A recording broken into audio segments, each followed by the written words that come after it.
নিজেকে এত বড় ভেবো না যে কারোর কাছে মাথা নিচু করতে পারবে না।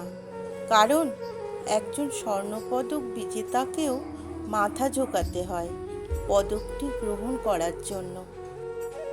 জীবনে কাকে কোথায় কখন কাজে লাগবে তা কেউ জানে না। তাই সবার সাথে ভালো ব্যবহার করতে শিখুন। কান্নায় লজ্জার কিছু নেই। যে কাঁদতে জানে সে অনেক বেশি ভালোবাসতেও জানে। বন্ধু হাজারটা নয়, একটাই হোক, তবে এমন হোক যাতে মুখের কথা নয়, মনের কথা বুঝতে পারে। বয়স্কদের সম্মান করো যখন তুমি যুবক। দুর্বলকে সাহায্য করো যখন তুমি শক্তিশালী। ভুলগুলোকে বুঝতে শেখো যখন তুমি ঠিক। কারণ একদিন তোমারও ভুল হবে, তুমিও বয়স্ক হবে, আর তুমিও দুর্বল হবে। প্রত্যেকের জীবনে একটা গল্প আছে।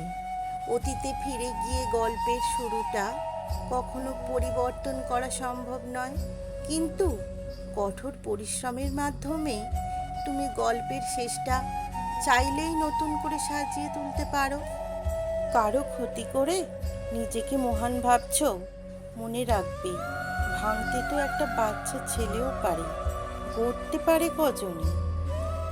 কেউ তোমাকে অনেক বেশি গুরুত্ব দিলেই ভাববে না মানুষটা অনেক সস্তার। আসলে সৌভাগ্যটা তোমার।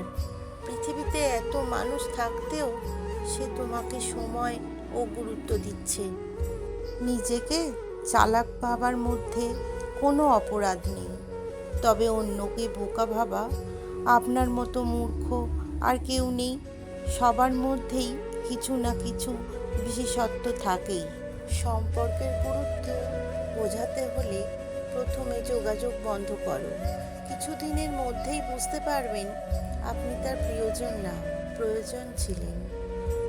অন্যের কাছে মূল্যহীন হওয়ার আগে মূল্য নিয়ে সরে আসুন। ভেতরে সাময়িক যন্ত্রণা হলেও এটা অনেক বেশি সম্মানের। জীবিকার খাতিরে পোশাক নোংরা করা চরিত্র নোংরা করার চেয়ে শ্রেয়।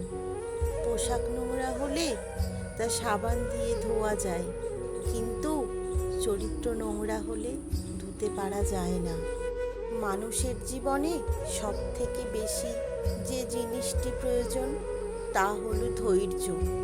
খুব ভালো সময়েও ধৈর্যের প্রয়োজন, খুব খারাপ সময়েও ধৈর্যের প্রয়োজন। ধৈর্য হারা হলোই সর্বনাশ। সুন্দর চেহারা নিয়ে অহংকার করো না। মৃত্যুর পর তোমাকে ছুঁয়ে সবাই হাত ধুয়ে নেবে। যে আপনার বিশ্বাস ভেঙেছে তাকে ধন্যবাদ দিন, কারণ সেই শেখায় বিশ্বাস অনেক বুঝে শুনে করতে হয়। মানুষ তার জীবনের দীর্ঘ একটা অংশ শুধু অভিনয় করে কাটিয়ে দেয়। তুমি নিজেকে কোনো ধনী মানুষের সাথে তুলনা করে কষ্ট পেও না, বরং রাস্তায় পড়ে থাকা মানুষের দিকে দেখো, তারা কত কষ্টের মধ্যে আছে। এদের থেকে তুমি অনেক ভালো আছো, এটা ভেবে তুমি জীবন কাটাও। যত বেশি আশা করবে তত বেশি কষ্ট পাবে।